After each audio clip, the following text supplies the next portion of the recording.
Hello dear friends, आज का हमारा जो टॉपिक है जिस पे हम डिस्कस करेंगे वो है विभव मापी का मानकीकरण। विभव मापी का मानकीकरण है, उससे पहले मैंने आपको विभव मापी के बारे में बताया है। इंट्रोडक्शन ऑफ पोटेंशियोमीटर यानी विभव मापी के बारे में बताया है और विभव मापी का सिद्धांत क्या होता है उसके बारे में भी हमने डिस्कस कर लिया है। विभव मापी एक्चुअली क्या करता है, ये पोटेंशियल डिफरेंस को मेजर करता है एक्यूरेटली ये पोटेंशियल डिफरेंस को मेजर करता है, मतलब प्योरली मेजर करता है, ठीक है ना। विभवांतर को मापता है और ये शून्य विक्षेप विधि पर आधारित होता है, ये मैंने बात बता दी थी। उसका दूसरा मतलब ये जो थ्योरी ऑफ पोटेंशियोमीटर क्या था उसके बारे में भी हमने डिस्कस किया था। ये विभव प्रवणता के सिद्धांत पर आधारित होता है, एक्स बराबर ई अपॉन एल के रूप में होता है, ठीक है ना। विभव प्रवणता एक्स बराबर ई पी अपॉन एल होता है ना। और ये भी बात की थी कि शून्य विक्षेप की स्थिति में क्या होता है, अज्ञात जो विद्युत वाहक बल या विभवांतर है वो ज्ञात विभवांतर के बराबर होता है, ये हमारा सिद्धांत था, ठीक है। चलिए तो हम देखते हैं विभव मापी का मानकीकरण। स्टैंडर्डाइजेशन ऑफ पोटेंशियोमीटर क्या होता है, इसमें हमें क्या करना होता है। विभव मापी से हम क्या करते हैं, अज्ञात विद्युत वाहक बल है या फिर विभवांतर को ज्ञात करते हैं। उसको ज्ञात करने के लिए हमें विभव प्रवणता को ज्ञात करना आवश्यक होता है, विभव प्रवणता x को ज्ञात करना आवश्यक होता है और विभव प्रवणता x का वास्तविक यानी यथार्थ मान ज्ञात करना आवश्यक होता है। तो उसके लिए हम क्या करते हैं, मतलब एक प्रोसेस है, उस प्रोसेस से गुजरना पड़ता है जिसे हम विभव मापी का मानकीकरण बोलते हैं, ठीक है ना।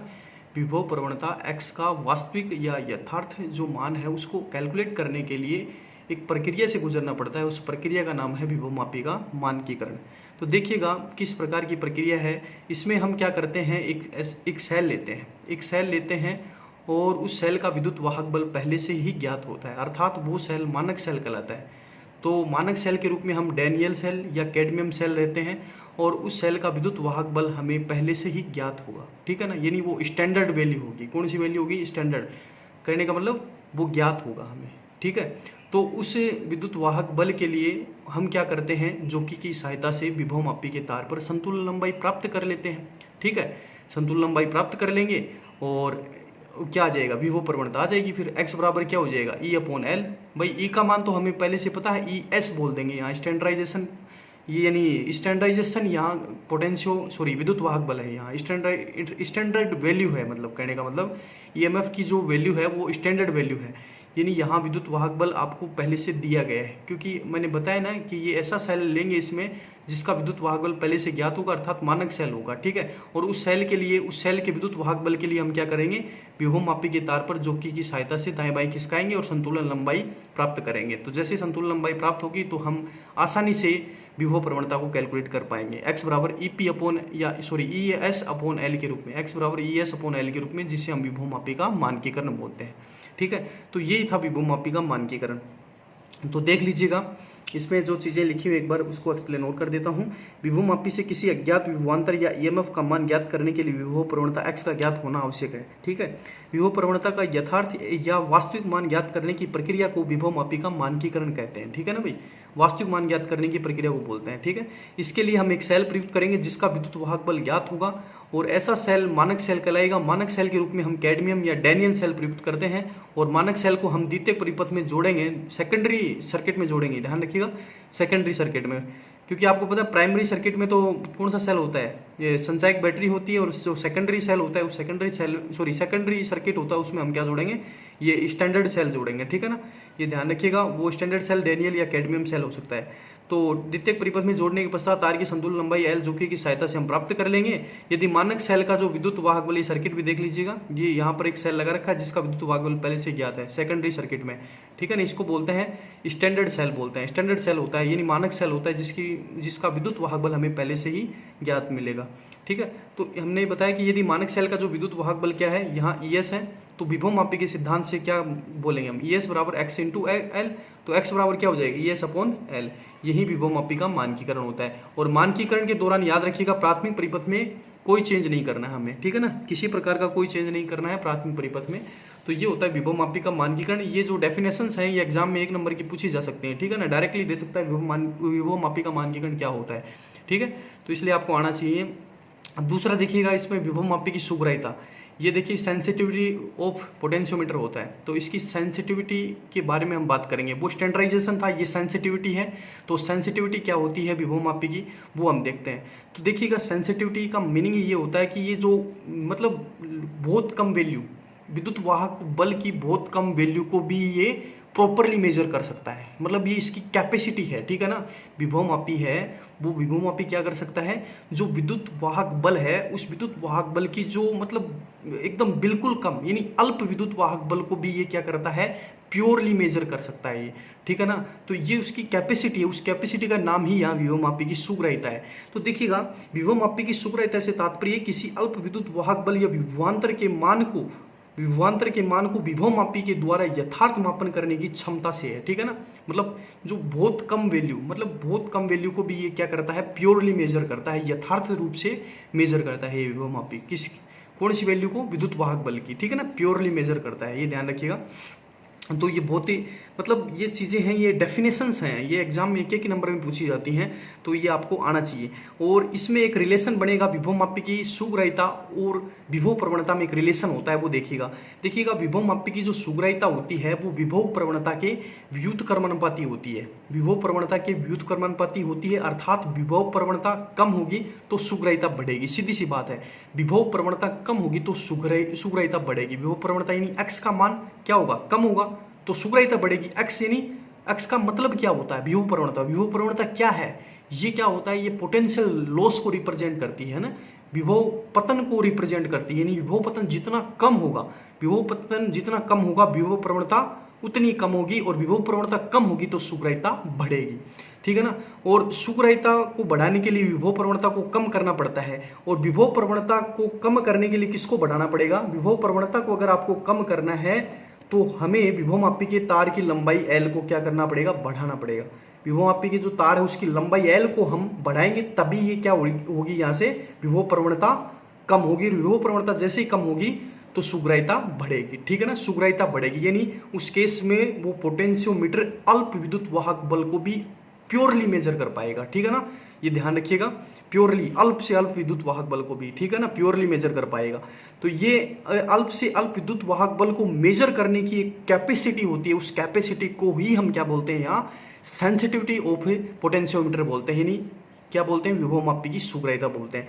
तो ये चीजें मैंने इसमें एक्सप्लेन की है।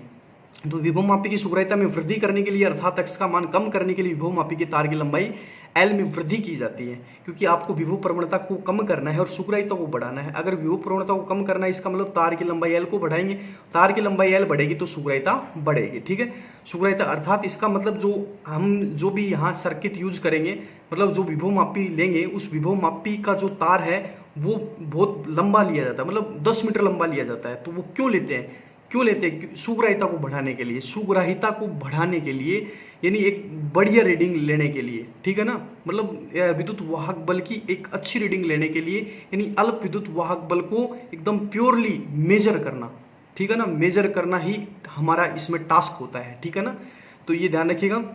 यही कारण है कि विभवमापी में अधिक लंबाई का प्रतिरोध तार प्रयुक्त किया जाता है। वो 10 मीटर लंबा तार प्रयुक्त किया जाता है, वो क्यों किया जाता है, इसी वजह से, ठीक है ना। 10 मीटर लंबा तार होता है ना, विभवमापी का जो प्रयोग होगा उस प्रयोग के अंदर हम 10 मीटर लंबा तार यूज करेंगे विभवमापी के प्रयोग में, ठीक है ना। पूरा 10 मीटर लंबा तार होता है, ये ध्यान रखिएगा। और वो प्रतिरोध तार होता है, कौन सा तार होता है, प्रतिरोध तार होता है, ठीक है। तो ये मतलब ये जो दोनों टॉपिक्स जो मैंने बताए हैं, विभवमापी का मानकीकरण है, विभवमापी की सुग्राह्यता है, ये एग्जाम में एक नंबर में पूछे जा सकते हैं। ये मतलब सुग्राह्यता और विभव प्रवणता में क्या रिलेशन होता है, सुग्राह्यता को कैसे बढ़ाया जाता है, सुग्राह्यता को कैसे कम किया जाता है, सुग्राह्यता और विभव प्रवणता में क्या रिलेशन होता है, विभवमापी का मानकीकरण क्या है, मतलब ये जो एग्जाम में पूछे जा सकते हैं। मतलब एक नंबर में कंफर्म, मतलब 2 पार्ट्स में लेंगे तो दो नंबर का आ सकता है ये पूरा, ठीक है ना। तो इसलिए अच्छा है, ये इंपॉर्टेंट है, ये आपको आना चाहिए, ठीक है ना। तो अब देखिएगा नेक्स्ट टॉपिक है विभवमापी के अनुप्रयोग। तो ये भी बहुत इंपॉर्टेंट टॉपिक रहेगा, विभवमापी के अनुप्रयोग। इसमें 3 या 4 अनुप्रयोग हैं, अब 3 या 4 अनुप्रयोग हैं जिसमें चारों ही इंपॉर्टेंट रहेंगे। तो देखिएगा पहला जो अनुप्रयोग है, विभवमापी की सहायता से प्राथमिक सेल का आंतरिक प्रतिरोध ज्ञात करना, इंपॉर्टेंट टॉपिक है, एग्जाम में बहुत बार आता है, ये एग्जाम में बहुत बार पूछा जाता है। 2 नंबर का क्वेश्चन आता है, डायरेक्टली आंतरिक प्रतिरोध ज्ञात करना, और ये हमारे प्रैक्टिकल सिलेबस में भी है, इसका हम प्रैक्टिकल भी करने वाले हैं, ठीक है ना, जो लैब में प्रैक्टिकल भी परफॉर्म करेंगे, ठीक है ना, ये भी बात याद रखिएगा। तो ये अच्छा टॉपिक है और ये एग्जाम में 2 नंबर में आता है, ये आप ध्यान रखिएगा। तो इसीलिए मैंने यहाँ पर बता दिया कि इंपॉर्टेंट है ये टॉपिक, ठीक है ना। तो अब देखिएगा विभव मापी की सहायता से किस प्रकार से हम प्राथमिक सेल का आंतरिक प्रतिरोध कैलकुलेट करते हैं। तो सबसे पहले हम इसका जो डायग्राम है वो देख लेते हैं, और डायग्राम के थ्रू ही मैं यहाँ पर सर्किट जो ये कनेक्शन है इसको मैं समझा दूंगा, परिपथ संयोजन को, ठीक है ना। डायग्राम के थ्रू ही समझा दूंगा, जो डायग्राम में जो बातें बताई है उन्हीं बातों को यहाँ पर लिखा हुआ है, ठीक है ना, लिख रखा है मैंने। तो देखिएगा मैं अभी इसको एक्सप्लेन करता हूँ, ध्यान से सुनिएगा। देखिए भाई, इसमें यहाँ पर क्या है कि ये सर्किट बना रखा है, इसमें 2 सर्किट होते हैं, एक तो प्राइमरी सर्किट होता है और एक सेकेंडरी सर्किट होता है। तो प्राइमरी सर्किट में देखिए क्या होता है, प्राथमिक परिपथ में क्या होता है, इसमें विभव मापी का तार AB होता है और इसी AB के श्रेणी क्रम में आप देखिएगा विभव मापी का जो तार AB है इसके श्रेणी क्रम में क्या लगा रखा है, एक विद्युत वाहक बल लगा रखा है। विद्युत वाहक बल EP की एक बैटरी लगा रखी है, कुंजी केबल लगा रखा है, धारा नियंत्रक RH लगा रखा है। तो इस प्रकार से प्राथमिक परिपथ पूरा हो जाता है।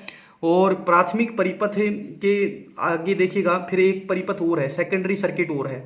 तो सेकेंडरी सर्किट में क्या होता है, ये जो हमें जिस सेल का हमें आंतरिक प्रतिरोध ज्ञात करना होता है उस सेल के धन टर्मिनल को तो हम क्या करते हैं, विभव मापी के तार का जो प्रारंभिक बिंदु A है उससे जोड़ते हैं, और नेगेटिव टर्मिनल को धारा मापी के थ्रू जो कि J से जोड़ते हैं, ठीक है। और इस प्रकार से हम ये द्वितीयक परिपथ पूरा करते हैं। और यहाँ ये जो सेल है, इस सेल के दोनों टर्मिनलों के बीच में एक प्रतिरोध बॉक्स और कुंजी K2 लगाते हैं। तो इस प्रकार से ये परिपथ हमारा कंप्लीट हो जाता है, ठीक है। तो ये हो गया हमारा इस परिपथ के बारे में जो भी बातें थी। अब हम बात करेंगे इसकी कार्य विधि क्या होती है वो, और देखिएगा भाई कार्य विधि, वर्किंग प्रोसेस, जो कि इंपॉर्टेंट, यही चीज़ इंपॉर्टेंट है, बाकी इसमें लिखी हुई है सब चीज़ें, ठीक है। चलिए मैं इसी के थ्रू मैं इसको एक्सप्लेन कर देता हूँ इस कार्य विधि को भी। देखिएगा सबसे पहले हम क्या करेंगे, कुंजी K1 को लगाएंगे। कुंजी K1 को लगाएंगे तो कुंजी K1 को जैसे ही लगाएंगे तो यहाँ प्राथमिक परिपथ में धारा प्रवाहित हो जाएगी, और प्राथमिक परिपथ में धारा मतलब ये आगे तक आएगी धारा, ठीक है ना। तो इस परिपथ में, पूरे परिपथ में, दोनों परिपथों में ही धारा प्रवाहित हो जाएगी ना धारा प्रवाहित। अब उसके बाद में हम क्या करेंगे, ये जो सेल है, ये सेल कौन सा सेल, जिसका विद्युत वाहक बल E है, इस सेल E के लिए हम क्या करेंगे, जोकी की सहायता से तार पर हम संतुलन बिंदु प्राप्त करेंगे, यानी शून्य विक्षेप की स्थिति प्राप्त करेंगे। और वो शून्य विक्षेप की स्थिति संतुलन लंबाई L1 पर प्राप्त होती है। संतुलन लंबाई L1 प्राप्त होती है, मतलब L1 ज्ञात होती है, ये ध्यान रखिएगा। ये कैसे होती है, देखिएगा ये जो सेल लगा रखा है जिसका विद्युत वाहक बल ज्ञात है, मतलब ये E है, मतलब यहाँ पर विद्युत वाहक बल क्या है, E है, जिसका आंतरिक प्रतिरोध क्या है, ज्ञात करना है। कहने का मतलब आंतरिक प्रतिरोध हमें पता नहीं है। तो इस सेल के लिए हम क्या करते हैं, मतलब E विद्युत वाहक बल वाले सेल के लिए जो कि J को हम क्या करते हैं, तार पर दाएं बाएं खिसकाते हैं और संतुलन बिंदु प्राप्त करते हैं। संतुलन बिंदु अर्थात शून्य विक्षेप की स्थिति प्राप्त करते हैं, और वो शून्य विक्षेप की स्थिति संतुलन लंबाई L1 पर प्राप्त होती है, मतलब संतुलन लंबाई L1 प्राप्त होती है। संतुलन लंबाई कितनी प्राप्त होती है, L1। तो इसका मतलब यहाँ विभव मापी के सिद्धांत से क्या बनेगा, E बराबर x इंटू L1। तो देखिएगा यहाँ पर देखिएगा ये लिखा मैंने, E बराबर x into L1, equation number 1। तो देखिएगा प्रारंभ में कुंजी K2 को हमने खुला रखेंगे। K2 को तो देखो ये खुला रखना है, इसको बंद नहीं करना है, K2 को खुला नहीं रखना, स्टार्टिंग की बात है, स्टार्टिंग में इसको खुला रखना है। तो और क्या करना है, K1 को यहाँ K2 को खुला रखकर E विद्युत वाहक बल वाले सेल के लिए जो कि J को विभव मापी के तार पर खिसकाकर शून्य विक्षेप की स्थिति प्राप्त कर संतुलन लंबाई L1 ज्ञात कर लेते हैं, ठीक है ना। तो इस प्रकार से ज्ञात कर लेंगे। संतुलन लंबाई आपको पता है कहाँ कैसे मिलेगी, हम क्या करेंगे, जोकी को दाएं बाएं खिसकाएंगे और धारा मापी में शून्य विक्षेप देखेंगे, जहाँ शून्य विक्षेप मिल जाएगा वही तार की संतुलन लंबाई L1 हो जाएगी, ठीक है।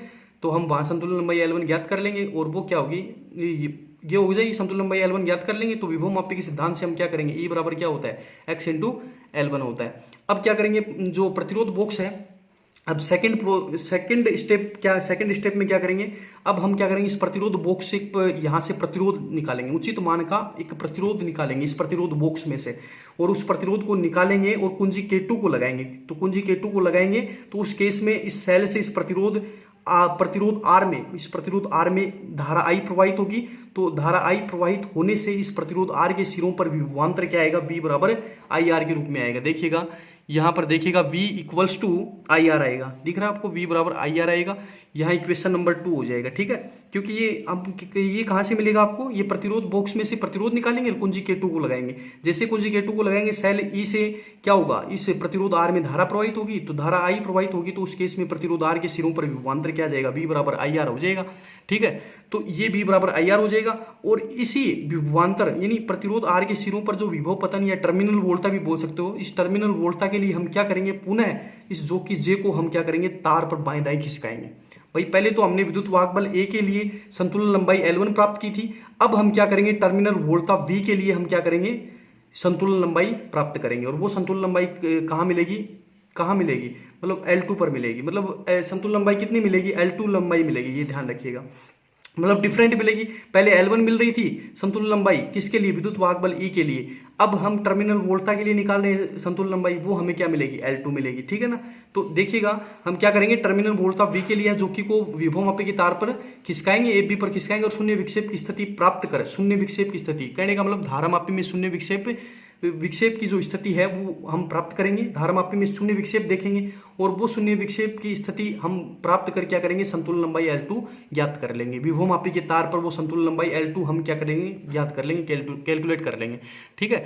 तो यहाँ ये जैसे L2 कैलकुलेट होगी, तो उस केस में विभवमापी का जो सिद्धांत है वो क्या कहता है, V बराबर x इंटू L2। टर्मिनल वोल्टा क्या हो जाएगी, V बराबर x इंटू L2। जैसे E बराबर XL1 था, ये V इक्वल्स टू क्या हो जाएगा, x इंटू L2 हो जाएगी, इक्वेशन नंबर 3।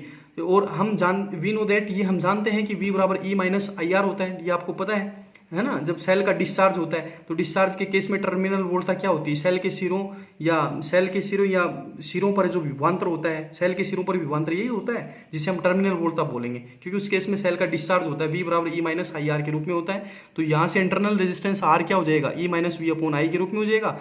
और यहाँ I का मान, I की जो वैल्यू है वो यहाँ से रख सकते हैं। I बराबर क्या होता है, V upon R, Ohm's law से भी होता है। तो यहाँ से I बराबर V अपॉन R रखेंगे, तो E minus V upon V into R हो जाएगा, और E और V के दोनों के वैल्यूज रख देंगे, इक्वेशन 1 और 3 से रख देंगे। तो इक्वेशन 1 और 3 क्या है, ये आपको पता ही है, E बराबर XL1 है, और इक्वेशन 3 ये रहा, तो इन दोनों से रखेंगे तो XL1 minus XL2 upon XL2 into R। तो यहाँ से X कैंसिल आउट हो जाएगा, लास्ट में इंटरनल रेजिस्टेंस इस प्रकार से ये आ जाएगा। ये इसका एक्सप्रेशन फॉर्मूला है जो कि बहुत इंपॉर्टेंट रहेगा एग्जाम के पॉइंट ऑफ व्यू से। स्मॉल r बराबर L1 minus L2 upon L2 into R, जो कि एग्जाम के पॉइंट ऑफ व्यू से बहुत ज़्यादा इंपॉर्टेंट है।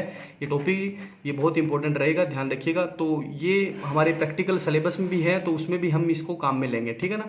तो ये हो गया हमारा आज का टॉपिक, ठीक है भाई, ओके, थैंक यू।